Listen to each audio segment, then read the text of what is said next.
and welcome. I'm so glad you're joining us today because today is the forest seed hunt. We are sitting right now in the forest on a beautiful early spring day, surrounded by big trees. Where did these big trees get started? How did they get started? You're right. They came from little tiny seeds. And what do those seeds look like? And which trees come from which seeds?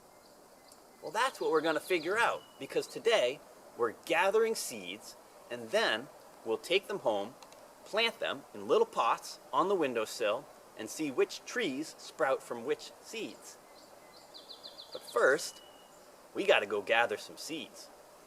And this is the fun part. Here we go.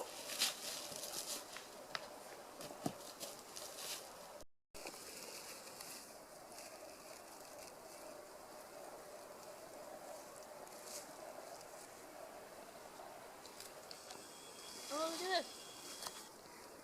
It looks like an apple. It's like an apple seed. Wow, that looks just like an apple seed. Longer. Look, I found another something sprouting. Wow, nice find. I bet you know who that is, but let's not tell everyone else so we can go through the whole process of seeing what grows from that seed. What are all these little chicken feet kind of things? Yeah, what are those? They're all over the ground, huh? What happens if we break this apart? Whoa!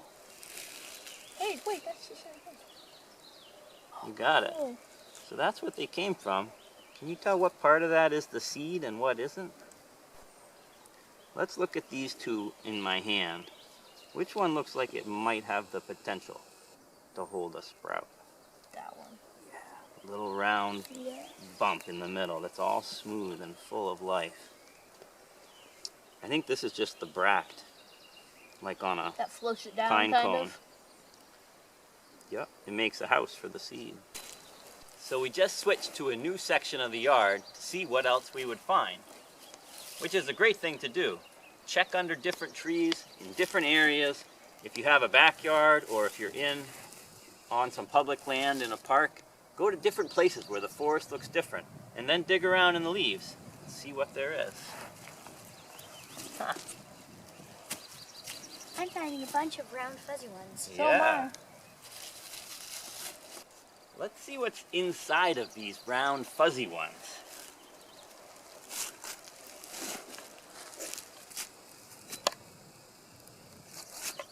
Oh yeah, what does that look like? It's white. Like a coconut.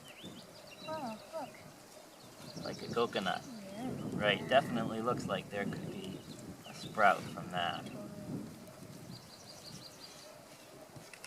Oh, and look, here is one of those connected to.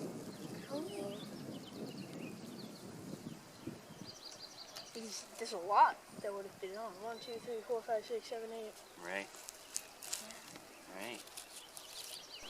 So on this board is our morning's effort of looking for a diverse bunch of seeds from the forest.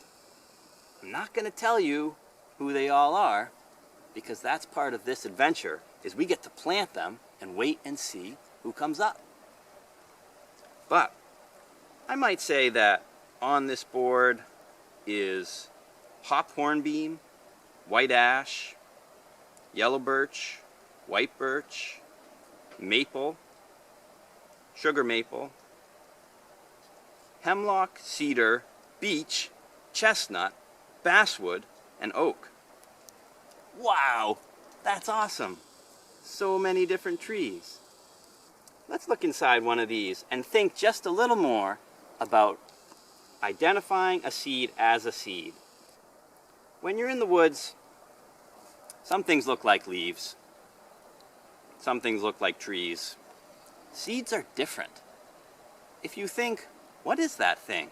Well, maybe there's a good chance that it's a seed. And we know that seeds need to store food. So we're looking for something that's hard and round and has some energy in it. Let's look inside this paper husk. Wow! That looks like a seed. So let's think about what's not a seed, because there are small, round things in the forest that definitely aren't seeds. A seed needs to be durable. This apple seed in my fingers, I can squeeze as hard as I want to, and I can't crush that seed. Let's look at these little round balls here.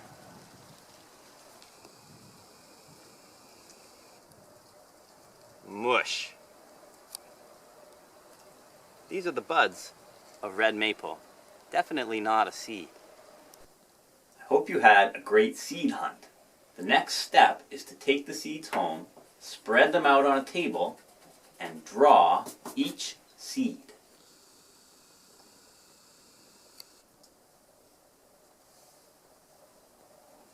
Just like crawling around in the dirt looking for seeds, drawing is a great way to look super close and see things that you've never seen before.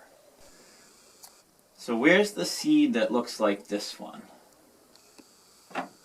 Right here. Yeah, nice. And that one's already sprouting. Go ahead, why don't you plant? I'll put a number 2 on there. Cross that out. Nice. Nice to pat them down a little bit so there's not a lot of air around the seed.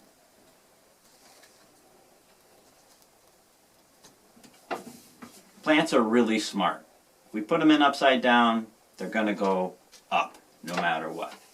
They know which way to go to find the light. Let's do another one. How about that cone? Nice. Maybe we could pop out a few of the seeds that are in there, those tiny tinies. Yeah. Come on out, little seed. Ooh, it's small, huh? Make a little hole, drop you in, cover you over. So we need a number 3 on that drawing. And let's stick in a few more of those. Yeah. Great. Here's this one. Here's a couple of its seeds. Okay. So what part do we need in the pot? The seeds. Right, we don't even need the chicken foot. Let's put them in number 4. And let's just put in a bunch. Yeah. They're tiny, and they've been lying out under the snow all winter, and who knows which of those little seeds still have life in them. So Yeah. let's just improve our chances and throw in a whole bunch. Come on up, everybody. You got a whole world to live in. Great. You need a number And 4 on this one? yes, we need a number 4. When you make your drawings, it's totally fine if you want to add some words, scribble some things on there, like this was the little one that looked like a chicken foot, or we noticed this one had a fuzzy outer layer. Whatever you see, you can add those observations right on the side of the drawing if you want to supplement the drawing. Alright, what do seeds need other than soil? Water. Yeah, let's give them a little drink. This feels kind of dry. So when you water, you want the soil to be moist like it was when you dug it up out of the forest. But you're not trying to make mud. So that looks awesome. You put some in on the top and then it soaks in. The soil should always feel moist. Depending on how dry your house is and how much sun the windowsill gets, you might water once every couple days, or you might only need to water once or twice a week. If you water too much and water comes out the bottom, that's okay, but it's great if your little pots are sitting in something like this so you don't get water all over the windowsill. Remember, a plant pot needs to have some holes in the bottom because you don't want a a young seedling to be submerged in water. The water needs to be able to drain out. So if you're making your own pots out of something, stick some holes in the bottom and then put the soil in and then do your planting. We're going to put this little forest garden on a sunny windowsill and then wait. A little note about patience. The earth is never in a hurry. When we spend time crawling around, looking close, picking up seeds, drawing seeds, we too get to slow down a little bit and come into that, what I call earth time. So now, we got to be patient. They know what to do. Every one of those seeds is in there thinking about what to do. Feeling that moist soil, a little bit of warmth. In time, when they're ready, up they'll come. It's a few days after we were out gathering our seed, and look what happened. A late spring snowfall. Well, can you imagine what it's like right now to be those same seeds that we were gathering in this same exact place a week ago? Remember, some of them were sprouting. Just spend a minute and imagine what it feels like to be snuggled in under a few leaves with this wet snow on top of you, still knowing what you're going to do and waiting for the right time. Before we leave you, I wanted to share a couple thoughts about how we talk about the natural world. Too often today, we are taught that the world around us, the living, breathing world, is lacking life and spirit. We've come to see that it feels really good to talk about everybody around here as if we're all relatives, which we are. My wife and I both spent many years apprenticed to a wonderful man who, in his boyhood, was apprenticed to an elder from the Micmac people. From that lineage, he learned to speak about the natural world as people. For example, we're standing among the stands tall people, the trees. And over there, the pile of rocks. We could call that where the stone people are hanging out. He talked about the water people, beaver, muskrat, otter, the winged people, birds that fly in the sky. When we speak of the rest of the living world as people, it reinforces an idea that we're all part of a community. We're all citizens of this big, amazing earth.